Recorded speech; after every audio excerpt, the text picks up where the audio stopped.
Welcome back to the channel, guys. The image the monarchy cannot outrun isn't a sarcastic meme or a cheap headline. It's the idea of a royal being arrested, questioned, searched, and treated like anyone else. Not because people suddenly hate tradition, but because Britain has a deep, hard instinct. The law applies to everyone, or it applies to nobody. When the instinct clashes with the awe of the crown, the awe loses. Let's get something straight at the start. An arrest is not a conviction. Suspicion is not proof. In this country, we don't do mob justice. We do due process, evidence and the courts. But politics, culture and public trust don't wait politely for a verdict. They move on perception, and perception is exactly what the monarchy lives and dies on. On the 19th of February 2026, police arrested Andrew Mountbatten Windsor, formerly Prince Andrew, on suspicion of misconduct in public office, and he was later released under investigation. Reports say searches took place at an address in Norfolk and Berkshire, linked to him as part of the inquiry. The allegation being examined is reported as relating to claims he shared confidential material connected to his time as UK trade envoy with Jeffrey Epstein.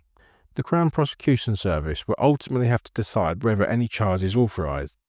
Again, allegations, investigated, tested, proved or disproved properly. Now here's why this can still become a constitutional crisis even before a courtroom hears a single minute of evidence.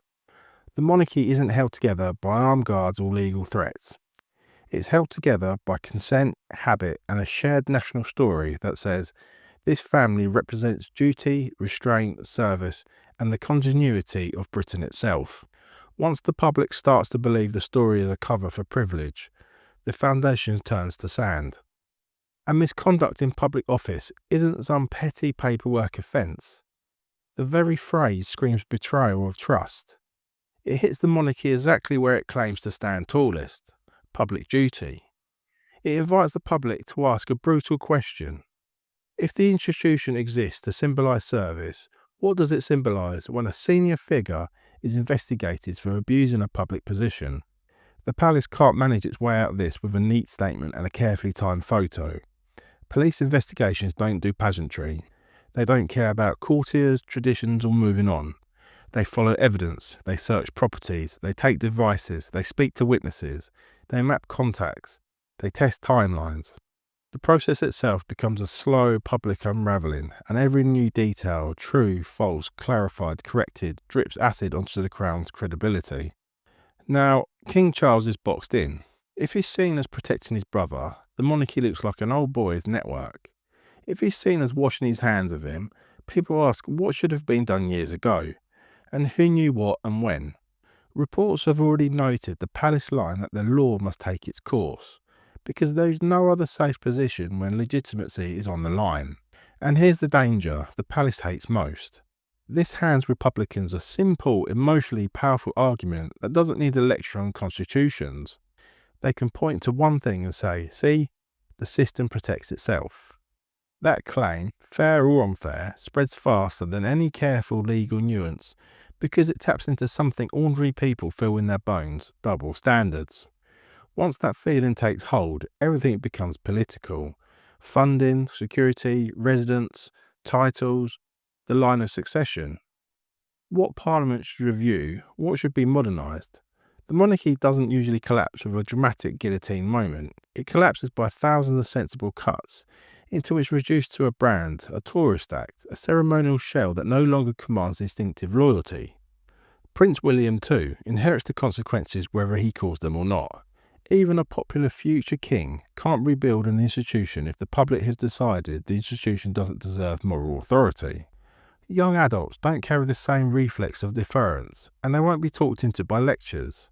If the Crown becomes a constant controversy machine, it stops being an anchor and starts being a liability. Now, I'm not saying Britain should abandon tradition. I'm saying tradition only survives when it is defended by standards. The Crown can't ask the nation for respect while looking like it lives above the consequences. If the monarchy wants to outlive this moment, it has to be ruthless about accountability and transparent about boundaries. No cosy arrangement, no whispered exceptions, no pretending the public is sick. Because the British people can forgive human weakness. What they won't forgive is a system that feels rigged. If Andrew's arrest becomes, in the public mind, proof of special treatment or proof that special treatment finally failed, either way it drags the monarchy into the one arena it cannot dominate, the rule of law, applied without fear or favour. And if that belief breaks, the crown doesn't fall in one day. It simply stops being believed in, and then it's only a matter of time before somebody in power decides the old story is no longer worth keeping. Let's see how it plays out.